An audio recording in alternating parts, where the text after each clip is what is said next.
पंजाब कांड की जांच को लेकर राज्य सरकार के बाद अब केंद्रीय गृह मंत्रालय ने 3 सदस्यीय कमेटी बनाई। आईबी एसपीजी के अधिकारी करेंगे जांच। सुरक्षा सचिव सुधीर सक्सेना हेड करेंगे।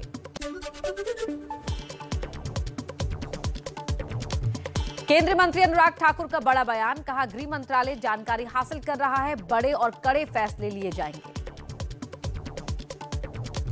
होम मिनिस्ट्री ने भी इस पर कार्रवाई करने की बात कही है, ताकि जानकारी जुटाने के बाद जो जो कदम उठाने होंगे वो बड़े और कड़े निर्णय जो भी हो वो करेंगे।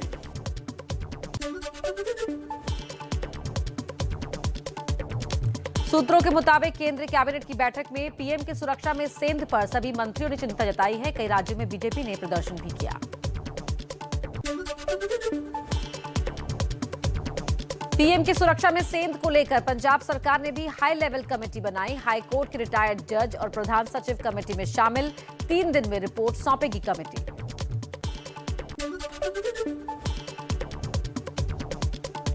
कांग्रेस नेता मनीष तिवारी का बड़ा बयान, कहा मौजूदा जज से निष्पक्ष जांच करानी चाहिए। प्रधानमंत्री की सुरक्षा राजनीतिक फुटबॉल नहीं। मल्लिकार्जुन खड़गे ने सड़क के रास्ते जाने पर प्रधानमंत्री की सुरक्षा कोई राजनीतिक फुटबॉल नहीं है। जो भी इसमें नेग्लिजेंट पाया जाता है, एक निष्पक्ष जांच के बाद उनको उनके ऊपर जिम्मेवारी डालनी चाहिए, रिस्पॉन्सिबिलिटी फिक्स करनी चाहिए।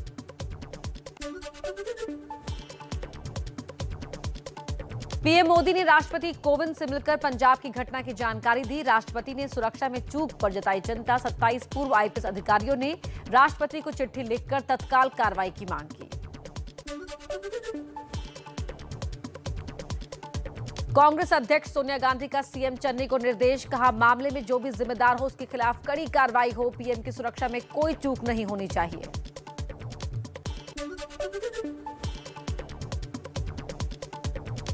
पीएम की सुरक्षा में सेंध पर जारी है सियासी घमासान। बीजेपी कांग्रेस में बार पलटवार। कम से कम सोनिया जी ने इस बात को स्वीकारा कि दोषी कांग्रेस की प्रदेश सरकार और प्रशासन में है। आप बिना बताए, बिना प्रायोजित कार्यक्रम के पाकिस्तान चले जाते हैं, वहां सुरक्षित महसूस करते हैं।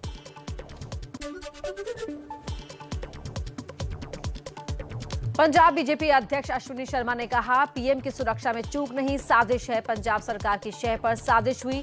पंजाब में अराजकता की सरकार है। उनके द्वारा जो हमें लगता है कि साजिश है, आप उसके ऊपर मोहर लगा रहे हैं, आप उसको सिद्ध कर रहे हैं कि ये षड्यंत्र था, ये साजिश थी।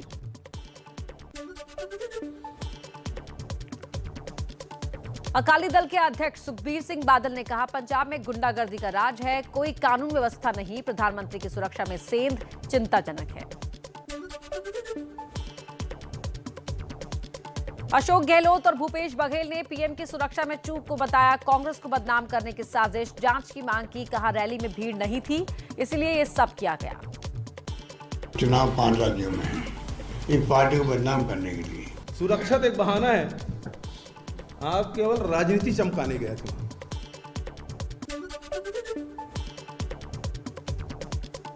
मध्य प्रदेश के पूर्व सीएम कमलनाथ का बयान, कहा पीएम की ही सुरक्षा ना हो तो विश्व में देश की बदनामी होती है। इसके क्या कारण रहे हमें जानना होगा।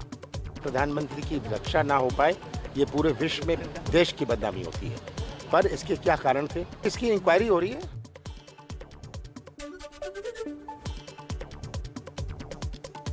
बीएसपी अध्यक्ष मायावती ने कहा पीएम मोदी की सुरक्षा में चूक गंभीर मसला, राजनीति नहीं होनी चाहिए।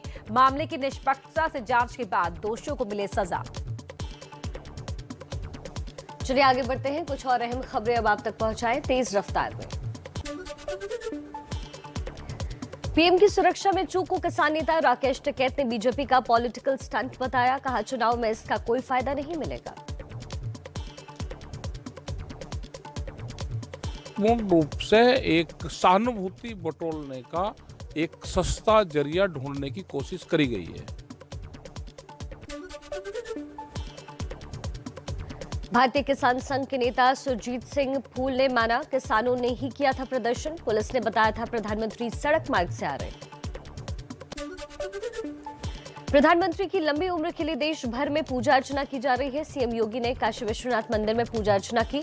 शिवराज सिंह चौहान ने भोपाल में महामृत्युंजय जाप करवाया। पीएम की सुरक्षा में हुई चूक मामले पर सुबह 10:30 बजे सुप्रीम कोर्ट में अहम सुनवाई। Chief justice Ramana, justice Suryakant और जस्टिस हिमा कोहली की बेंच सुनवाई करेगी। एनईटी पीजी काउंसलिंग पर आज सुप्रीम कोर्ट का आएगा आदेश। याचिकाकर्ताओं ने नई आरक्षण नीति अगले साल से लागू करने की मांग की है।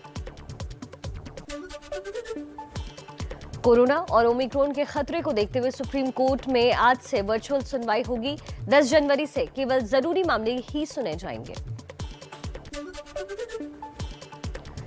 पश्चिम बंगाल में गंगा सागर मेला पर कलकत्ता हाई कोर्ट में सुनवाई। याचिका में इस साल गंगा सागर मेले को रद्द करने की मांग की गई है। प्रधानमंत्री मोदी आज कोलकाता में चित्तरंजन राष्ट्रीय कैंसर संस्थान के दूसरे परिसर का वर्चुअली उद्घाटन करेंगे। मरीजों को मिलेगी आधुनिक सुविधाएं। 5 चुनावी राज्यों को लेकर केंद्रीय चुनाव आयोग की बैठक आज भी जारी रहेगी। कोरोना काल में चुनाव की तैयारियों पर लगातार हो रहा है मंथन। सीएम योगी आदित्यनाथ आज गोरखपुर और अयोध्या में कई परियोजनाओं का शिलान्यास और लोकार्पण करेंगे। एक जनसभा को भी संबोधित करेंगे। एसपी के अध्यक्ष अखिलेश यादव का आज गोंडा में चुनाव प्रचार। दिवंगत एसपी नेता विनोद कुमार सिंह उर्फ पंडित सिंह की प्रतिमा पर माल्यार्पण करेंगे। उनके परिजनों से भी मुलाकात करेंगे। एआईएमआईएम प्रमुख ओवैसी का मिशन यूपी जारी। आज सुबह 9:30 बजे लखनऊ में प्रेस कॉन्फ्रेंस करेंगे। यूपी के ब्राह्मण वोटरों पर बीजेपी की नजर। लखनऊ में पार्टी सांसद शिव प्रताप शुक्ल और रीता बहुगुणा जोशी आज परशुराम भगवान की मूर्ति का अनावरण करेंगे। एबीपी न्यूज की खबर का हुआ असर। कोरोना की वजह से रैली रद्द कर रही हैं पार्टियां। कांग्रेस के बाद अब आप का ऐलान, नहीं करेंगे रैली। बीजेपी ने 100 वर्चुअल रैली की तैयारी की। 14 जनवरी से शुरू होने वाले माघ मेले को लेकर प्रयागराज में तैयारियां जोरों पर। कोरोना से बचने की होगी चुनौती। एबीपी न्यूज की मुहिम बढ़ते मामलों के बीच ना हो कोई धार्मिक जमावड़ा। आइए कुछ और जरूरी खबरें आपको बता देते हैं फटाफट अंदाज में ही। योगी सरकार ने नई गाइडलाइंस जारी की। मेले में एंट्री करने वाले सभी लोगों के लिए वैक्सीनेशन अनिवार्य। 72 घंटे के अंदर की कोविड नेगेटिव रिपोर्ट भी जरूरी। कोरोना के बढ़ते खतरे के बीच केंद्र की राज्यों को सलाह, कंट्रोल रूम बनाकर करें मरीजों की मदद। एम्बुलेंस और बेड का रखें इंतजाम।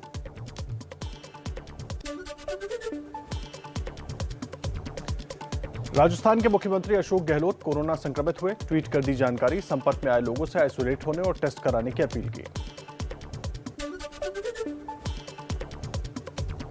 देश में कोरोना हुआ आउट ऑफ कंट्रोल। आज 1 लाख के पार जा सकता है कोरोना का आंकड़ा। गुरुवार को 24 घंटे में रिकॉर्ड 90,928 नए मामले सामने आए। 325 मरीजों की जान गई। देश में ओमिक्रॉन मरीजों की संख्या बढ़कर 2,630 हुई। महाराष्ट्र और दिल्ली में ओमिक्रॉन के सबसे ज्यादा 797 और 465 मामले हैं। यूपी में 24 घंटे में कोरोना के 3,121 नए मामले सामने आए। 1 की मौत। नोएडा में सबसे ज्यादा 600 मरीज। लखनऊ में 408 और गाजियाबाद में 382 संक्रमित मिले। अमृतसर एयरपोर्ट पर रोम से आई फ्लाइट में 179 यात्रियों में से 124 यात्री कोविड पॉजिटिव। एयरपोर्ट और गुरु नानक अस्पताल से 13 संक्रमित फरार हुए।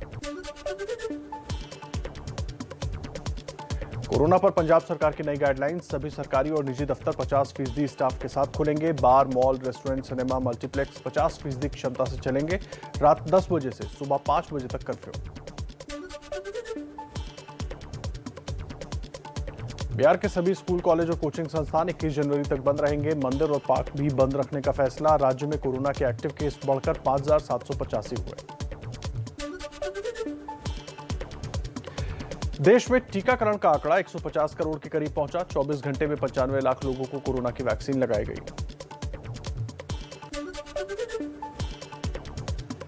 यूपी चुनाव से पहले सीएम योगी का बड़ा फैसला। किसानों को बिजली बिल में 50% छूट की घोषणा। खेती की लागत में भारी कमी आने की उम्मीद। अखिलेश यादव और जयंत चौधरी की लखनऊ में मुलाकात हुई। सीट बंटवारे पर सस्पेंस बरकरार। सूत्रों के मुताबिक सीट बंटवारे पर नहीं बनी बात। अखिलेश बोले यूपी के भविष्य के विकास की बात की। लोकसभा और विधानसभा चुनाव में अब ज्यादा खर्च कर सकेंगे उम्मीदवार। चुनाव आयोग ने बढ़ाई सीमा। लोकसभा में खर्च की अधिकतम सीमा 95 लाख तो विधानसभा में 40 लाख किया।